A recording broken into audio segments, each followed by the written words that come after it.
OBD de trouble code description technique à circuit de commande de profil d'arbre à cam, banque ouverte de qu'est-ce que cela signifie?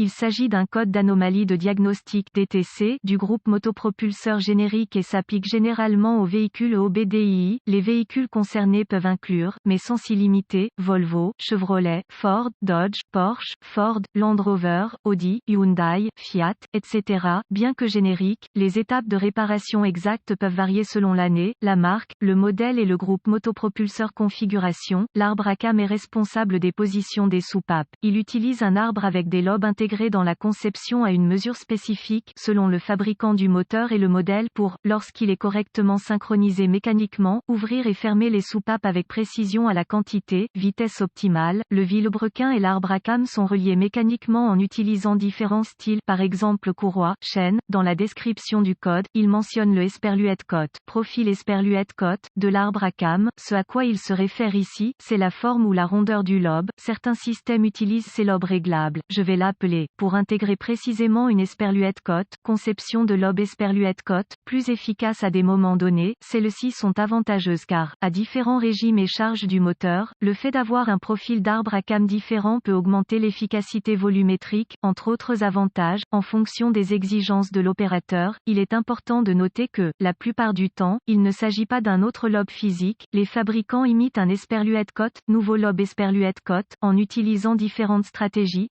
à des composants de culbuteurs commutables, réglables. La lettre Esperluette cote, 2 Esperluette cote, dans la description est extrêmement précieuse dans ce cas. Non seulement l'arbre à cam pouvait être de chaque côté, mais il pouvait y avoir 2 arbres sur chaque culasse. Il est donc important de clarifier avec quel arbre à cam vous travaillez avant de continuer. En ce qui concerne les banques, la banque 1 sera celle avec le cylindre croisillon 1, la plupart du temps. B se réfère à l'arbre à cam d'échappement et A se réfère à l'arbre à cam d'admission. Tout dépend du moteur avec lequel vous travaillez, car il existe d'innombrables modèles différents qui modifieront ces procédures de diagnostic en fonction de celui que vous possédez. Reportez-vous au manuel d'entretien du fabricant pour les détails. Le CM, Engine Control Module, illumine le CEL, Check Engine Light, avec P001D et les codes associés lorsqu'il détecte un dysfonctionnement dans le circuit de commande de profil d'arbre à cam. P001D est réglé lorsqu'il y a une ouverture dans le circuit de la banque 2. Quelle est la gravité de ce DTC?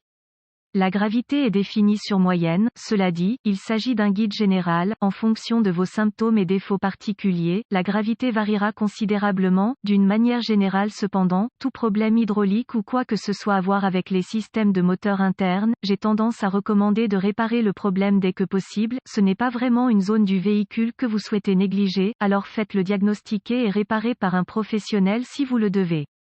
Quels sont certains des symptômes du code? Les symptômes d'un code de panne P001D peuvent inclure faible puissance, conduite médiocre, économie de carburant réduite, réponse de l'accélérateur anormale, réduction générale de l'efficacité, bande de puissance modifiée. Quelles sont certaines des causes courantes du code?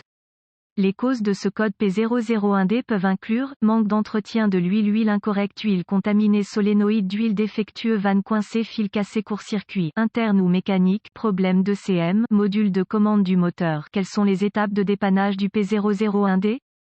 Étape de base N°1. La première chose que vous devrez faire ici est de vérifier l'intégrité générale de l'huile que votre moteur utilise actuellement. Si le niveau est correct, vérifiez la propreté de l'huile elle-même. S'il est noir ou de couleur foncée, remplacez l'huile et le filtre. De plus, gardez toujours un œil sur votre programme d'huile. Ceci est extrêmement important dans ce cas car, lorsque votre huile n'est pas entretenue correctement, l'huile peut lentement se contaminer. Il s'agit d'un problème car l'huile qui a accumulé de la saleté ou des débris peut provoquer des dysfonctionnements dans les systèmes hydrauliques du moteur, c'est-à-dire le système de contrôle du profil d'arbre à cam. Les boues sont une autre conséquence du manque d'entretien de l'huile. Elles peuvent également provoquer des dysfonctionnements dans différents systèmes de moteur.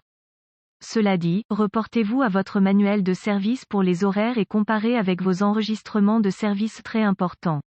Remarque, utilisez toujours la viscosité d'huile recommandée par le fabricant. Une huile trop épaisse ou trop mince peut causer des problèmes en cours de route, alors assurez-vous avant d'acheter de l'huile. Étape de base N°2 de localiser le faisceau, les fils et les connecteurs utilisés dans le circuit de commande du profil d'arbre à cam. Vous devrez trouver un schéma de câblage pour faciliter l'identification des fils. Les diagrammes se trouvent dans le manuel d'entretien spécifique à votre véhicule. Vérifiez tous les fils et faisceaux pour tout signe de dommage ou d'usure. Les connexions doivent également également être inspecté au niveau du connecteur. Il est courant que les connecteurs se détachent en raison des onglets cassés, surtout ces connecteurs, car ils sont soumis à des vibrations constantes du moteur. Remarque, c'est une bonne idée d'utiliser un nettoyant pour contacts électriques sur les broches et les connexions pour faire de la connexion et du retrait des connecteurs un jeu d'enfant pendant que vous travaillez dessus et pour l'avenir également.